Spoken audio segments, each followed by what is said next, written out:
So, what was I saying about your promo? So your promo can be a flavor of your screen, your desktop that you work on, edited with a capture of you.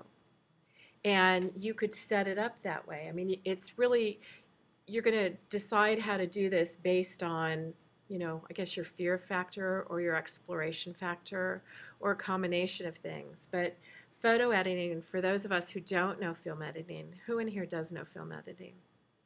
Okay. A little, right. So, everything in the world can be Googled. So John found this out just by Googling because we had a problem. It's been under our nose all this time, but this is obviously a new QuickTime Player, and it works with Leopard, Snow Leopard, that operating system. So it depends on your operating system on your laptop.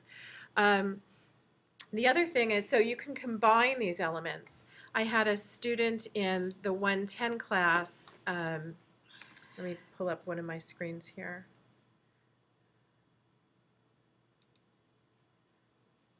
In the 110 class, not on storyboards for video.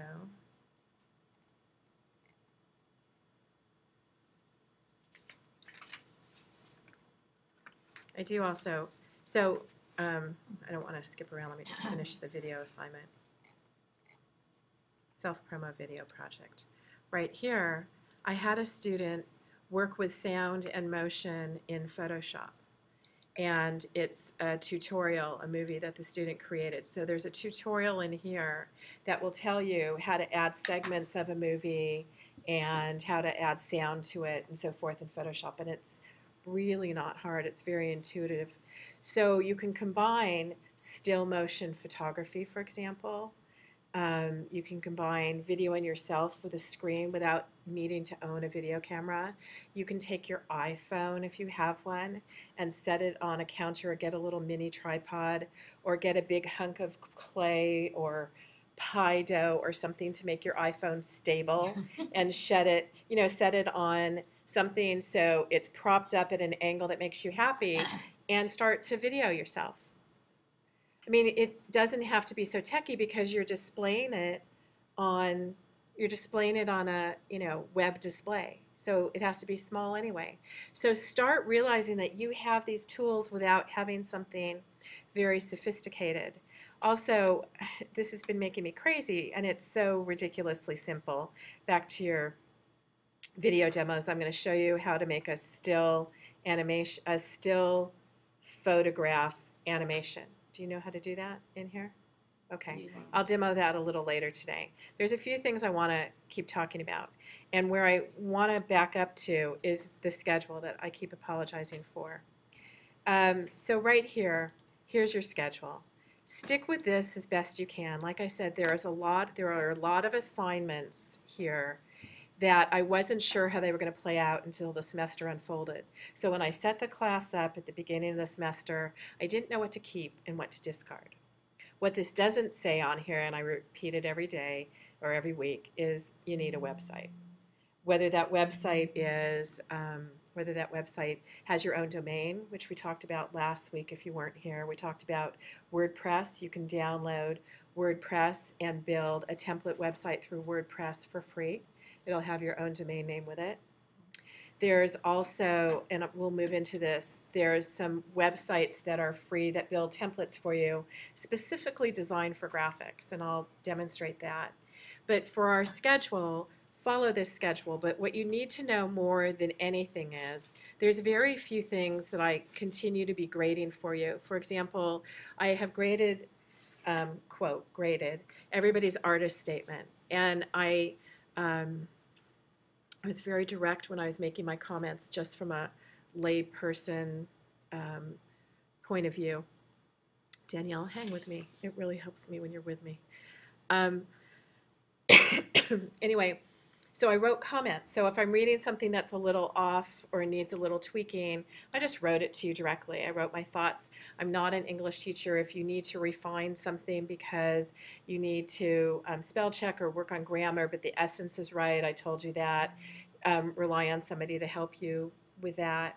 I look at the artist statement, you know, I don't know about you, but when I would write something very personal, I would kind of own it. Like, don't mess with my voice, right?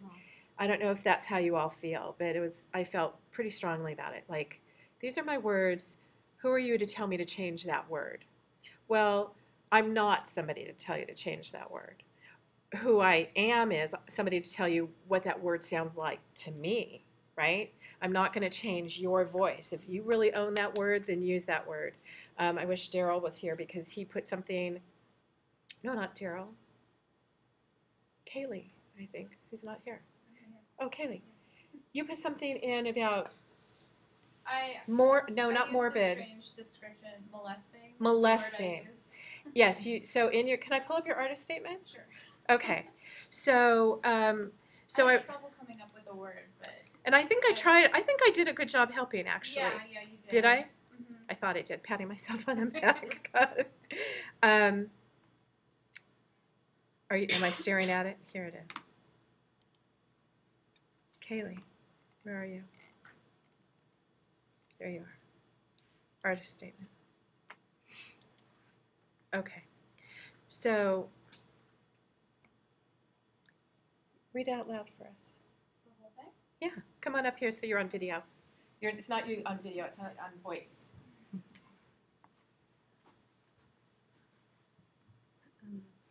I grew up surrounded by movies and whimsy.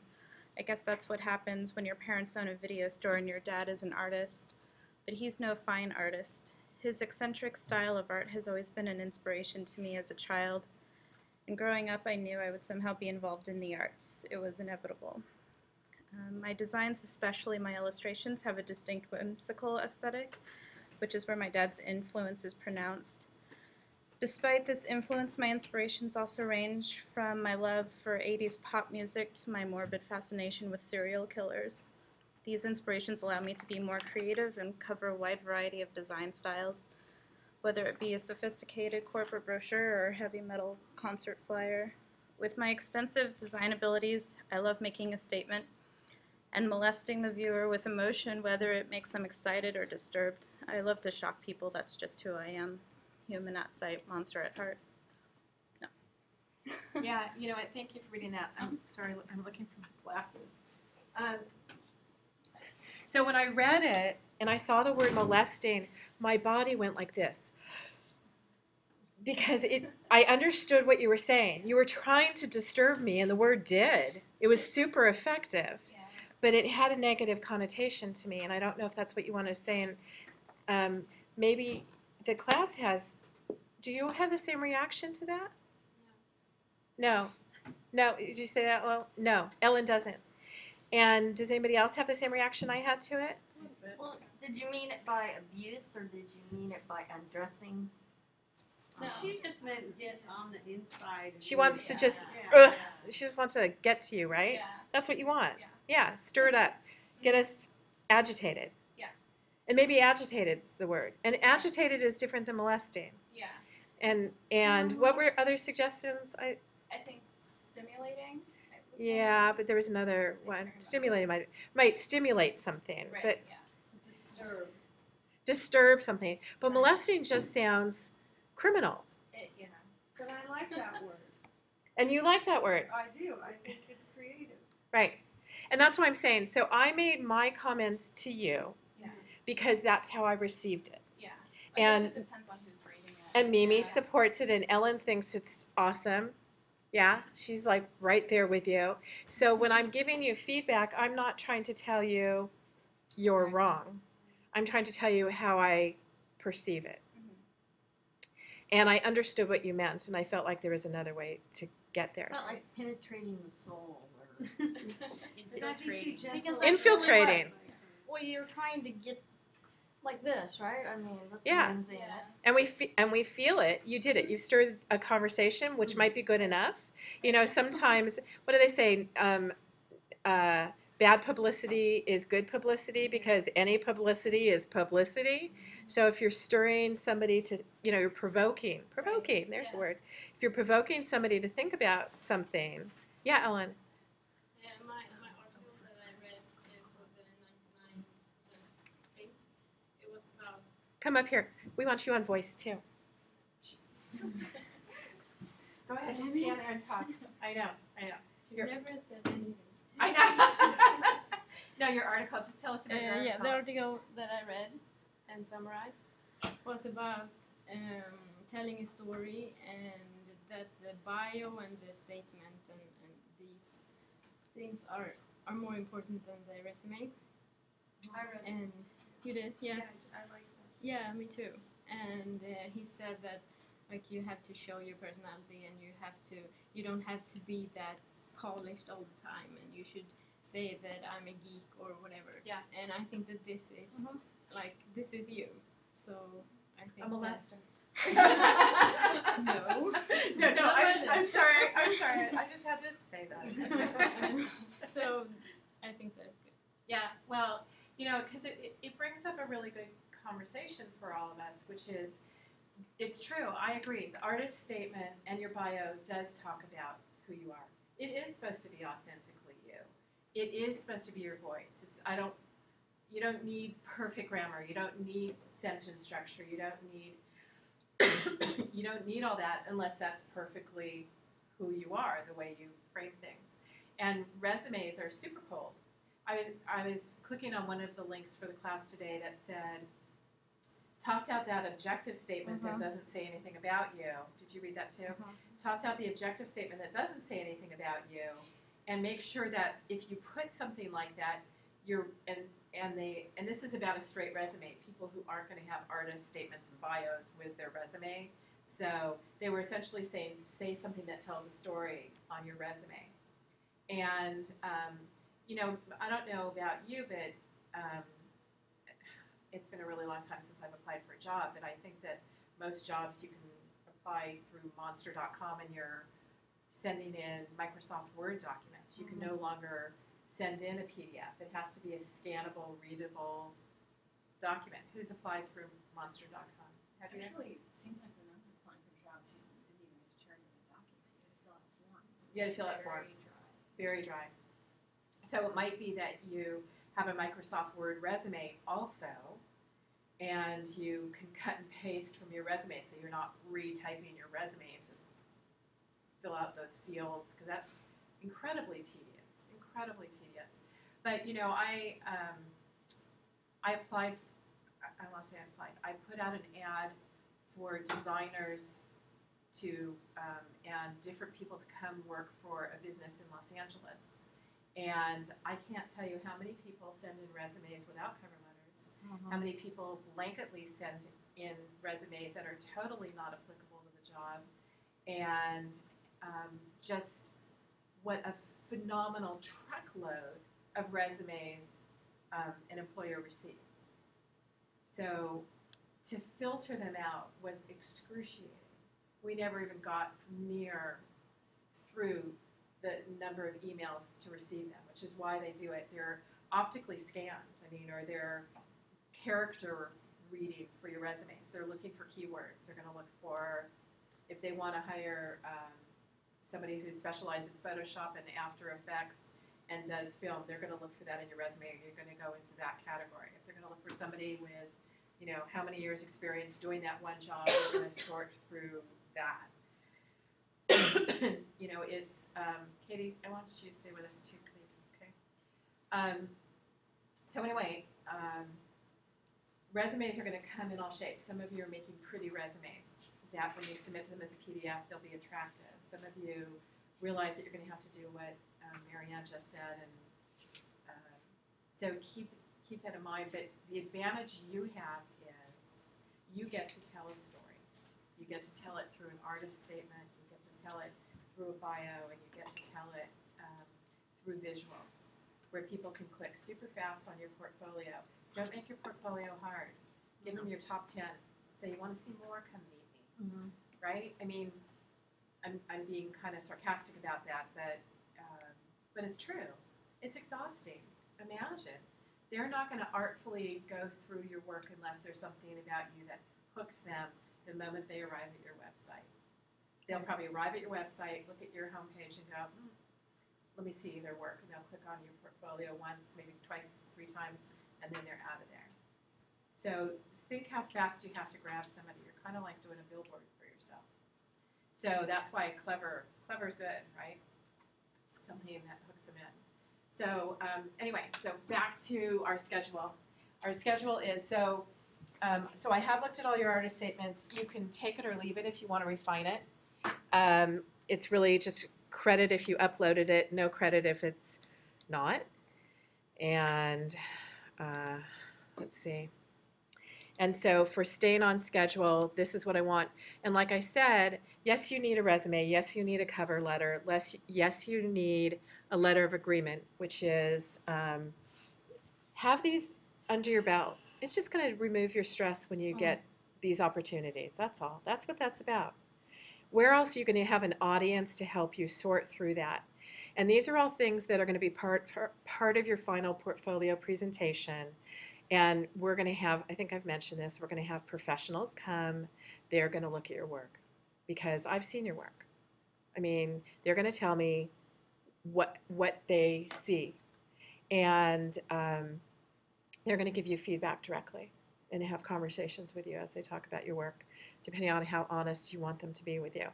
Like, say, give it to me or don't give it to me. What's strong, what's not strong. Now's the time. This is your safe haven in here. This is not the painful world. The painful world's out there. And you want to be able to go into an interview or go into a job opportunity and feel super confident about what you got lined up for yourself.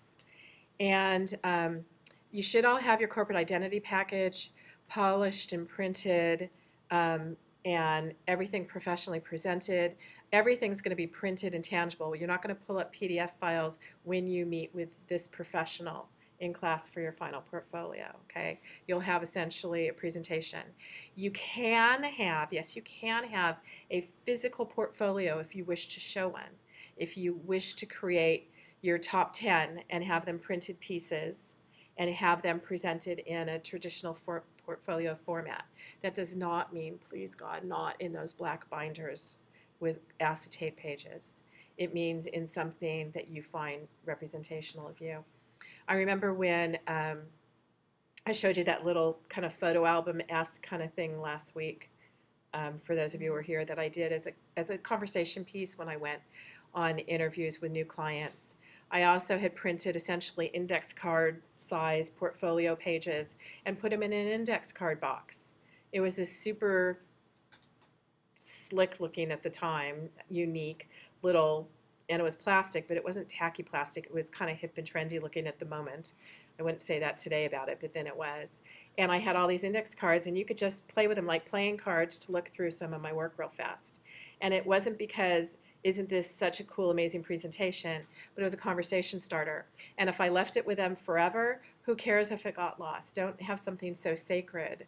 And have something manageable that sits on their desk easily that they can keep it or not keep it, or toss it away and you're not going to be devastated by it, that it won't have broken the bank for you. For alternative design in mobile formats, oh, I'm sorry that link doesn't work for you. It works elsewhere. You all know what that is, correct? Yes. Yes, thank you. All right.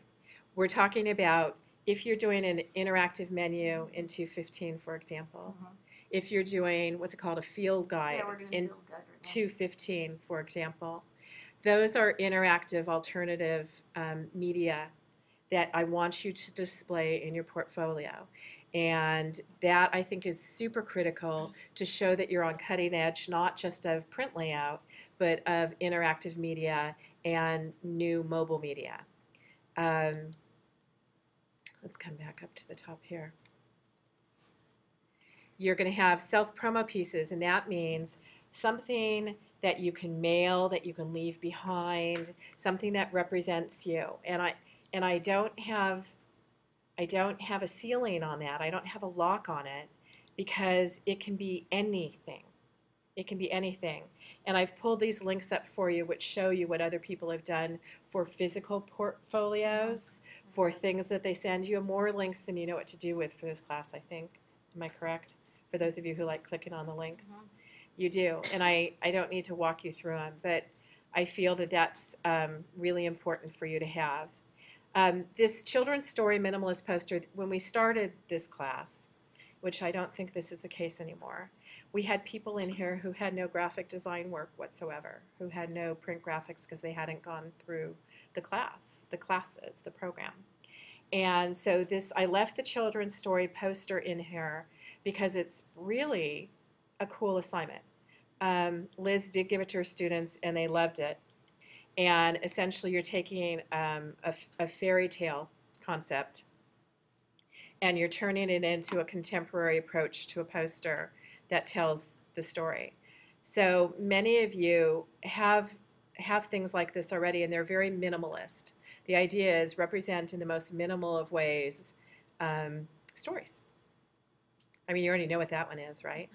And it was fun. She said it was a fun project. And if you want to enhance your portfolio and you don't know where to go with something, I wanted to give you an assignment that had a structure to it because some of you work better that way without kind of floundering.